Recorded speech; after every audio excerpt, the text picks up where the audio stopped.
उन्हाळा सुरू झाला की काहीतरी थंड प्यावंसं वाटतं। ताक तर आपण पितोच, पण असाच एक ताकाचा वेगळा प्रकार मी तुम्हाला इथे दाखवणार आहे, तो म्हणजे पुदिन्याचं ताक। हे पुदिन्याचं ताक खूप सोपं आहे आणि खूप छान लागतं, अगदी झटपट होणारे आहे। जर आपल्याकडे उन्हातून कोणी पाहुणे आले तर त्यांना चहा किंवा कॉफी किंवा सरबत देण्याच्या ऐवजी जर आपण असं ताक त्यांना दिलं तर त्यांना नक्कीच आवडेल। त्यामुळे आपल्याला जर उन्हातून आल्यानंतर कदाचित पित्त होण्याची शक्यता असते, तर असं पुदिन्याचं जर ताक तुम्ही करून प्यायला तर तुमचं पित्त सुद्धा जाऊ शकतं। ताक हे आपल्या शरीरासाठी खूप लाभदायक आहे। आपल्याला उन्हामध्ये कदाचित डिहायड्रेशन होण्याची शक्यता असते, जर आपण असं ताक प्यायलं तर तुम्हाला पित्त पण होत नाही आणि डिहायड्रेशन सुद्धा होत नाही। तर हे ताक तुम्ही खरंच नक्की ट्राय करून बघा। तर आज आपण याच ताकाचा एक प्रकार बनवणार आहोत, तो म्हणजे पुदिन्याचं ताक। तर हेच पुदिन्याच्या ताकाची रेसिपी बघण्यासाठी आपला व्हिडिओ शेवटपर्यंत बघत राहा, व्हिडिओ कुठेही स्किप करू नका आणि आपल्या चॅनलवर नवीन असाल तर आपल्या चॅनलला सबस्क्राइब करायला विसरू नका। तर चला आपण रेसिपी बघूया। उन्हाळा सुरू झालाय आणि उन्हाळा सुरू झाला की आपल्याला असं थंडगार काहीतरी प्यावंसं वाटतं। त्यासाठी आज आपण इथे असाच एक पदार्थ बनवणार आहोत। तर तो पदार्थ आहे पुदिन्याचं ताक। ताक तर नेहमीच पितो, पण उन्हाळ्यामध्ये ताक पिणं हे खूप महत्त्वाचं आहे, कारण आपल्या शरीराला ताकाची खूप गरज असते। बाहेर खूप उष्णता असते, जर तुम्ही ताक प्यायला तर तुमच्या शरीराला सुद्धा खूप थंडावा मिळतो। तर आज आपण इथे असंच पुदिन्याचं ताक बनवणार आहोत। हे ताक एकदम सोपं आहे आणि अगदी झटपट होणारं आहे। जसं आपण साधं ताक पितो तसंच हे पुदिन्याचं ताक आपण इथे बनवणार आहोत। तर हे पुदिन्याचं ताक बनवण्यासाठी आपल्याला इथे लागणार आहे 1 कप घट्ट दही। हे 200 ग्रॅम हे दही घेतलेलं आहे। तर आता आपण इथे असं एक खोलगट भांडं घेतलंय। तर यामध्ये आपण हे 1 कप म्हणजे 200 ग्रॅम हे आपण दही घालून घेणार आहोत। आता आपण दही यामध्ये घातलेलं आहे। इथे मी घट्ट दही हे घरचं वापरलेलं आहे। दही कसं लावायचं याची रेसिपी मी डिस्क्रिप्शन बॉक्समध्ये दिलेली आहे। तर आता आपण या दह्याचं ताक करून घेणार आहोत, पण त्याआधी आपण रवीच्या मदतीने असं छान घुसळून घेणार आहोत। आधी तुम्ही पाणी ओतू नका, जर तुम्ही आधीच पाणी ओतलं तर ते खूप पानसट होईल। तर आपण असं रवीच्या मदतीने छान असं घुसळून घेणार आहोत।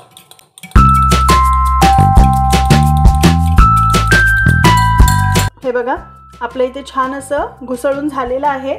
तर आता आपण यामध्ये घालणार आहोत 1 ग्लास पाणी। इथे तुम्हाला कितपत घट्ट आणि पातळ हवंय यानुसार तुम्ही इथे पाणी ॲड करायचंय। तर आता आपण हे रवीच्या मदतीने छान असं घुसळून घेणार आहोत। पुन्हा एकदा आपलं छान असं घुसळून झालेलं आहे। आता आपण हे छान असं ढवळून घेणार आहोत। हे बघा, मी साधारणतः एवढंच पातळ ठेवलेलं आहे। तुम्हाला ताक कितपत घट्ट हवंय पातळ हवंय हे तुमच्या आवडीवर आहे। मी साधारणतः एवढं ठेवलंय, अगदी घट्ट पण नाही आणि अगदी पातळ पण नाही, साधारणतः असं मध्यम ठेवलेलं आहे।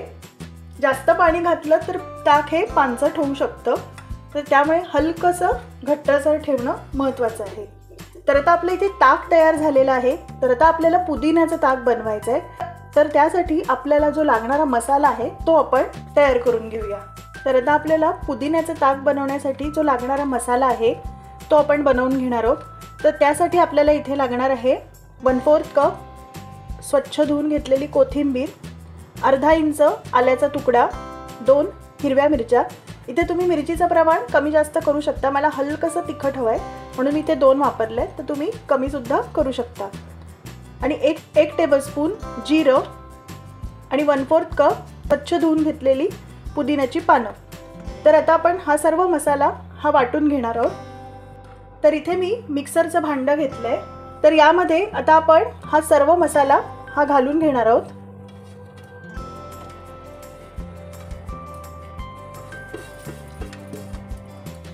यामध्ये आपल्याला घालायचं आहे साधारणतः 2 ते 3 टेबलस्पून पाणी। जास्त पाणी घालू नका, नाहीतर एकदम पाणी होऊन जाईल। आपल्याला अशी चटणी वाटायची।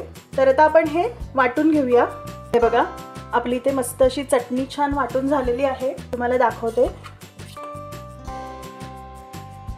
हे बघा, मस्त अशी आपली चटणी छान वाटून झाली आहे। पुदिन्याचा मस्त घमघमाट सुटलाय। आता आपली इथे चटणी तयार झालेली आहे। आपण आता पुदिन्याचं ताक हे बनवायला घेऊया। तर आता आपण इथे ताकाचं भांडं घेतलेलं आहे। यामध्ये आता आपण घालणार आहोत ही जी पुदिन्याची जी वाटलेली चटणी आहे ती आता आपण घालणार आहोत। तुम्हाला वाटलं तर तुम्ही सगळी सुद्धा घालू शकता, पण मी इथे 1 चमचाच घालते। जे ताकाच्या हिशोबाने आपल्याला चटणी घालायची। इथे 1 चमचा चटणी वापरले, जर तुम्हाला जास्त हवी असेल तर तुम्ही जास्त सुद्धा घालू शकता, पण आधी चव घेऊन बघा, जर कमी वाटलं तर घालू शकता। तर आता आपण हे छान मिक्स करून घेऊया। आपला मस्त असा रंग आलेला आहे। उन्हाळ्यामध्ये तर हे पुदिन्याचं ताक खूप छान लागतं। तर आपण हे छान असं ढवळून घेऊया। आपले इथे ढवळून झालेलं आहे। तर यामध्ये आता आपण घालणार आहोत चवीनुसार सैंधव मीठ। इथे सैंधव मीठ वापरते मी, त्याने खूप छान स्वाद येतो, पण जर तुम्हाला सैंधव मीठ वापरायचं नसेल तर तुम्ही साधं मीठ पण वापरू शकता। आता आपण हे छान असं ढवळून घेऊया। हे बघा, या एवढ्या ताकाला 1 चमचा आपली ही चटणी व्यवस्थित होते, पण जर तुम्हाला जास्त स्ट्रॉंग करायचं असेल तर तुम्ही अजून सुद्धा घालू शकता। मस्त असा पुदिन्याचा घमघमाट सुटलाय। हे ताक खूप छान लागतं। जर आपण असं उन्हातनं कुठून बाहेर आलो आणि असं जर ताक प्यायलो तर खरंच खूप छान वाटतं। ही जी पुदिन्याची चटणी आहे, ही तुम्ही अशी चटणी थोडीशी बनवून फ्रीजमध्ये पण स्टोअर करू शकता, आणि जसं आपल्याला हवं तसं तुम्ही ही चटणी या ताकामध्ये वापरू शकता। त्यानंतर आता आपण घालणार आहोत 1 टीस्पून चाट मसाला। इथे मी घरी बनवलेला चाट मसाला वापरलाय, याची सुद्धा रेसिपी मी तुम्हाला डिस्क्रिप्शन बॉक्समध्ये दिलेली आहे। तर आता आपण हे छान असं मिक्स करून घेऊया। चाट मसाल्याने सुद्धा याला एक खूप छान असं टँगी फ्लेवर येतो, असं चटपटीत लागतं एकदम ताक हे। तर आता आपण हे छान असं ढवळून घेतलेलं आहे। आपल्या ताकाचा रंग सुद्धा बघताय, पुदिन्यामुळे आणि कोथिंबिरीमुळे खूप छान असा रंग आलेला आहे। कुठेही आपण कलर वापरलेला नाहीये। जर आपल्याकडे समजा उन्हातून असे पाहुणे आले तर त्यांना आपण चहा सरबत देण्याऐवजी जर असं पुदिन्याचं ताक दिलं तर ते नक्कीच खुश होतील। तर हे ताक तुम्ही खरंच नक्की ट्राय करून बघा। हे जे प्रमाण मी घेतलंय हे साधारणतः 2 माणसांसाठी आहे।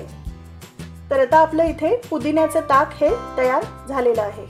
इथे मी सर्व करताना याच्यामध्ये बर्फ घालणार आहे, त्यामुळे मी इथे साधं पाणी वापरलेलं आहे। पण जर तुम्हाला एकदम चिल्ड हवं असेल तर तुम्ही बर्फाबरोबर थंड पाणी सुद्धा वापरू शकता।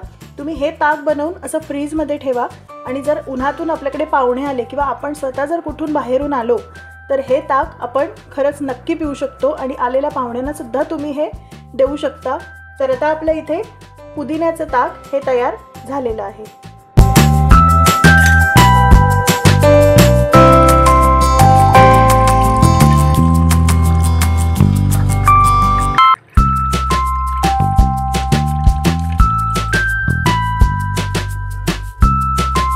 तर आजची रेसिपी तुम्हाला कशी वाटली हे मला कमेंट करून नक्की सांगा। त्यासाठी आपला व्हिडिओ लाईक करा, शेअर करा, आणि आपल्या चॅनलला सबस्क्राईब करायला विसरू नका, आणि बेल आयकॉनचं बटन दाबायला विसरू नका, म्हणजे तुम्हाला नवीन व्हिडिओज हे बघायला मिळतील। चला मग भेटू आपण आपल्या नेक्स्ट व्हिडिओमध्ये एका नवीन रेसिपीसह। तर विश तुमची, दिश आमची। नमस्कार।